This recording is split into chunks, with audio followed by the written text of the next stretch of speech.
Hi everyone, I'm Andrew Hubbard, and I'm a Solution Success Manager here at Flexera, and I'm really excited to provide an overview of all the Technopedia lifecycle terms you will see within Flexera 1's IT visibility.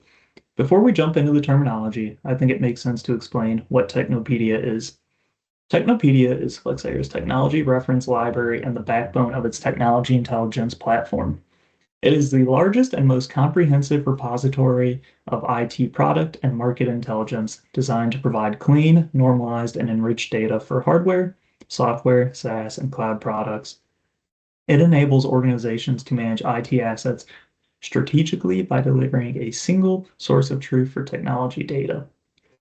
Currently, the Technopedia library covers 5.7 million hardware and software products from over 109,000 manufacturers and delivering over 250 million data points.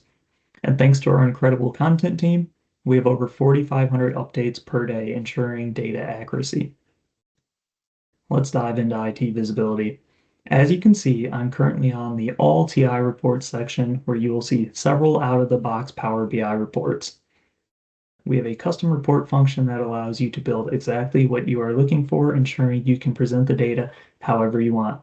We'll dive into this later. All right, moving on to the software section and specifically the software lifecycle insights report. From the screen, you will see at the very top the lifecycle dates with the option for researched or research plus calculated. Research means our Technopedia team has been able to track down all of the relevant information, such as a GA date, end of life, obsolete date, etc. By switching over to Research plus Calculate option, you are now using research-based dates and calculations based on previous releases and other data points to give you a best guess as to what we think the date might be. These calculations provide additional data points to customers who need to have explicit dates for their software. This allows you to better understand when your software might be at risk, even if the vendor hasn't formally communicated that information, allowing you to be proactive. What does all of this mean? Looking just below that, you will see generally available.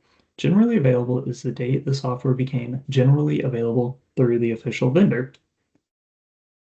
End of life is the last date that full support for the product is provided by the vendor. Obsolete or obsolescence is what end of support is called in ITV. Think of obsolete dates as the last date in which any support is provided by the vendor unless you purchased extended support or use self-help online support. You can add extended support agreements into your settings and add it to reports via a data mashup, should you want this information. Moving on to unpublished lifecycle, that refers to cases where lifecycle dates are not officially published by the vendor. There are several reasons for this, such as vendor does not disclose the date publicly, support policy is not defined by the vendor, exact date is unknown, contract-based support only, open source or limited self-help support, and/or the date is in the past, but the exact date is unknown. Next, we have open source support, which refers to support that is currently out there for open source software.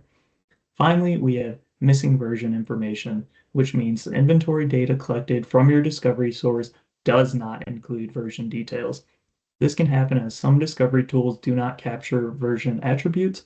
It only pulled file evidence. Installer evidence might lack version fields or contain invalid characters.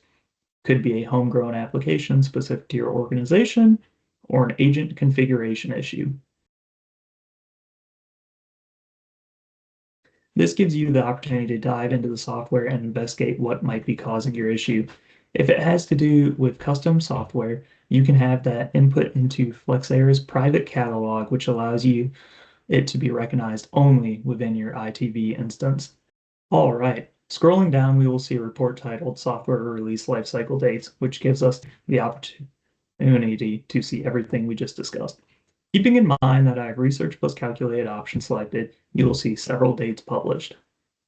Let's focus on 3T Software Lab Studio 1.3. If we scroll over, it shows an exception for the generally available date and provides the actual exception, which in this case is the GA date is in the past, but we do not know the exact date. Next, we see an exception for the end of life and obsolete date that shows it's self-help support only with no specific date provided. Moving over to a custom report, As mentioned earlier, I touched on the ability to create custom reports, and that is something I want to share with you now. The custom report we made is for all software that is currently past the end of life date. Right away, we can see the end of life date, which is the date the publisher has formally announced, and right next to it I've added the calculated date field, which is what Flexera is estimating the end of life date to be, as nothing has been published. The next column is end of life support level. Some common support levels in ITV are technical support. Vendor still provides help for troubleshooting and critical fixes, but no new features or enhancements, often part of extended or limited support. Contact support indicates that support is available only through direct engagements, such as phone or email, often for contractual customers, no automated updates or patches. And then we have open source support. For open source products, support is community driven rather than vendor provided. Updates and fixes depend on community contributions and not guaranteed SLAs. Scrolling over some more, you will see the exact information, but for obsolete software instead. Finally, I want to close out this overview by touching on hardware. Much like software, you will see several of the same lifecycle terminologies, but instead of seeing end of life, you will see end of sale. End of sale means the vendor has stopped selling the product.